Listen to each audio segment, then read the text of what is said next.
Good morning mga kakimpa! Welcome back po dito sa Gandara Asoy Channel for Showbiz Update.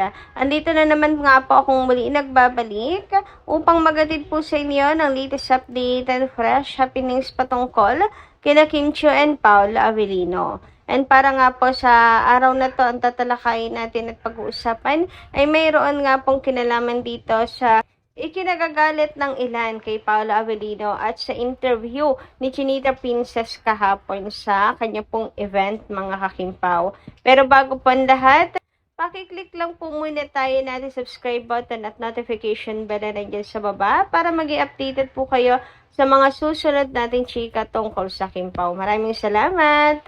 And ito na nga, simulan na natin ang ating pong talakayan. And unahin na natin ang pagbabasa ng ilang comments mula sa ating taga-subaybay bilang pasasalamat sa walang sawang pagsuporta sa ating channel. At para malaman na rin po natin ang kanilang mga opinion sa mga balita at nangyayari sa buhay nila Kim and Paolo sa showbiz.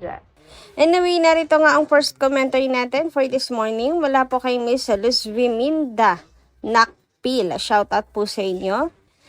Kim SY or Shuya po ata yun, has the right to speak or give an opinion because she is a citizen who pays the correct taxes to the government. However, the money paid by the people goes into the pockets of greedy individuals instead of being put into other government projects like building hospitals, school, or other infrastructures project for the poor people. Nakatotoo po kayo dyan, Miss Luz Viminda. Wag na wag nilang patatahimikin si Kim. Sapagkat malaki po ang buwis na binabayad niya. Tapos mapupunta lamang po sa bulsa ng ilang politiko na, hindi lang ilan, napakaraming politiko mga Kimpaw na sinasarili or binubulsa mga kakitim. Kaya wag na wag po nilang patatahimikin si Kim. Sapagkat meron po siyang karapatan higit pa sa atin. Ang sakit kasi pinaghirapan niya yon, di ba mga kakimpaw? Tapos ganun lang, ibubulsa lamang po ng iba. Maigi pang diniretso na lang yung tulong sa mga nangangailangan. Baka na mas napakinabangan pa talaga ng mga Pilipino. Since yun naman ang pinaka ng buwis, di ba mga kakimpaw? For the projects that government, for their people. Pero bakit? Ano nangyayari ngayon? Di ba binubulsa lang mga kakimpaw? Samantala, dumako naman tayo ngayon mga kakimpaw sa isa pang mainit na pinag-uusapan sa social media ng mga fans. Ang di umanay nauna ng paglipad ni Paolo Avellino pa South Korea mga kakimpaw at naiwan si Kim dito sa Pinas dahil marami pang ginagawa. Tulad ng kanyang mga endorsement na ngayon ay may ganap na naman si Kim at kahapon may ganap din siya mga kakimpaw. Nagalit po kasi yung iba at marami talaga nagalit kay Pao dahil nga sa bakit niya iniwan si Kim, bakit hindi sila sabay, bakit hindi niya inintay si Kim at kung ano-ano pa mga kakimpaw.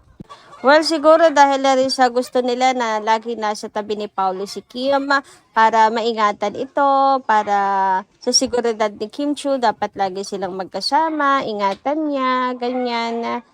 Pero mga kakimpaw, itong post pala na to ni Ate Hyde, mga kakipi, sa paligay ko ay ang pagpunta po ni Kim sa Zamboanga. Kasi meron po ako nasagap kahapon na si Kim ay pumunta po ng Zamboanga para po sa kanyang House of Little Bunny Business or business related mga kakimpaw. So mukhang doon nga siya nagpunta. Kaya sa Ate Haisay mayroon pa update.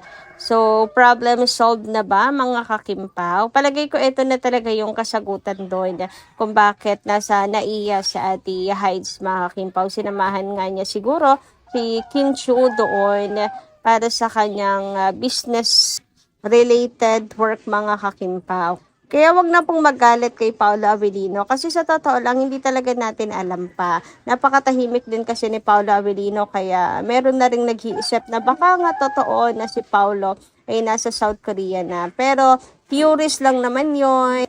Palagay lang naman natin, kutob lang natin, pero wala talaga nakakaalam pa, mga kakimpaw, kung kailan sila pupunta ng South Korea. Kung doon ba kukunan agad ang unang mga eksena sa South Korea or dito muna. Lilipad na ba sila or hindi pa, mga kakipi?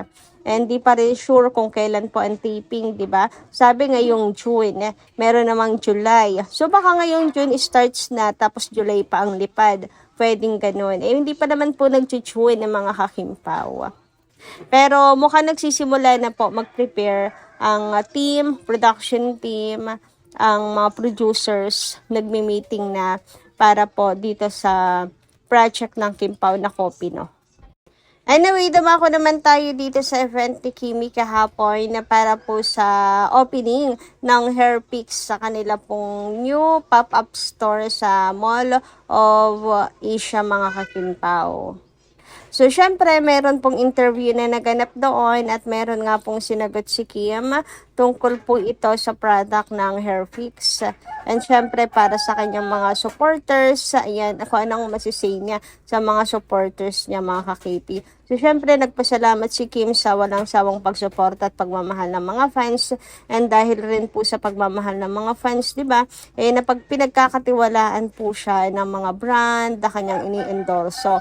And sa totoo lang nga daw, sabi ni Kim, ayan, pag-amin niya, eh, lahat ng mga product na kanya po ini-endorse ay talagang ginagamit niya, mga kakimpaw.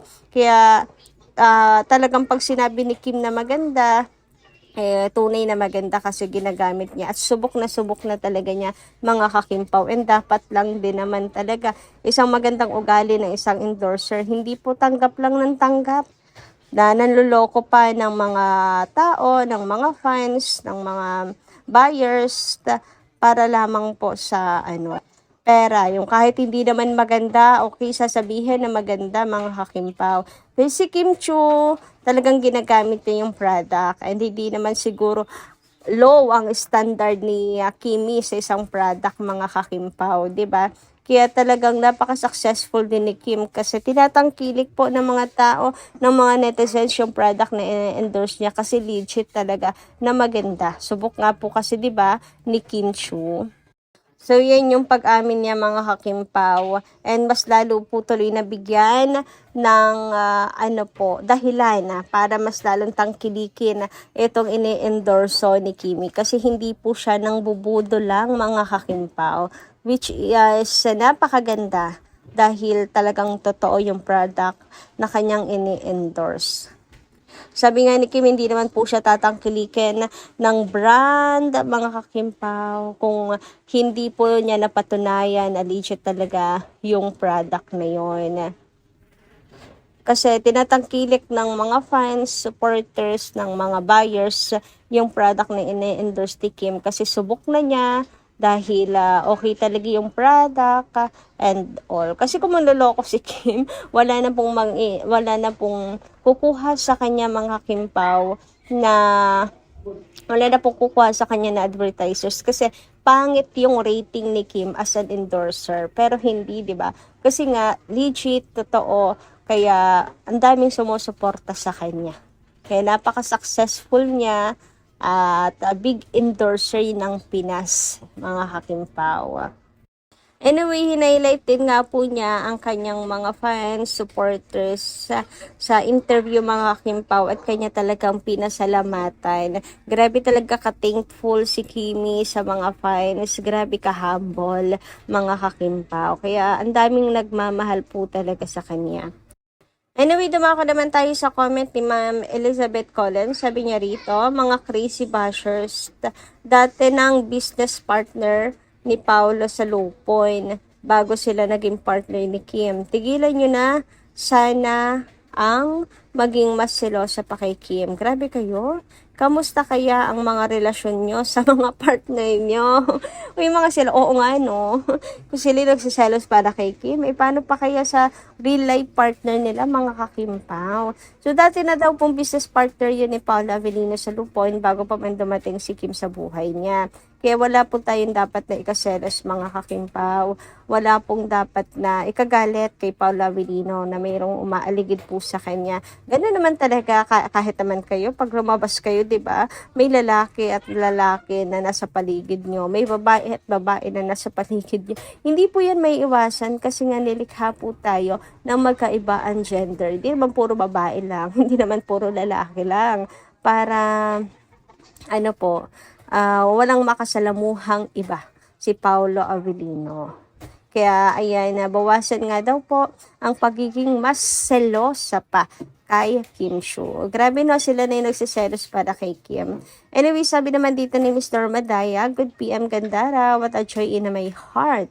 What I read your caption, unbelievable. Lahat yung mga nangyayari sa buhay ni Kim. Kimi, just be you and don't engage with these nega issues against you. For these are their only way to put you down. But God is good and He, K naman, host what is in your heart. So, you are blessed and many blessings are coming from you. Just put God as your priority in life. God bless you both. Love na love ko kayong dalawa. Ayan, thank you so much sa comment, Mr. Madayag. And hanggang dito lang po muna aking update. Maraming salamat po sa inyong mga komento at opinion. Kita-kits na lang po tayo ulit sa mga susunod natin, chika. Maraming salamat. Ingat po palagi.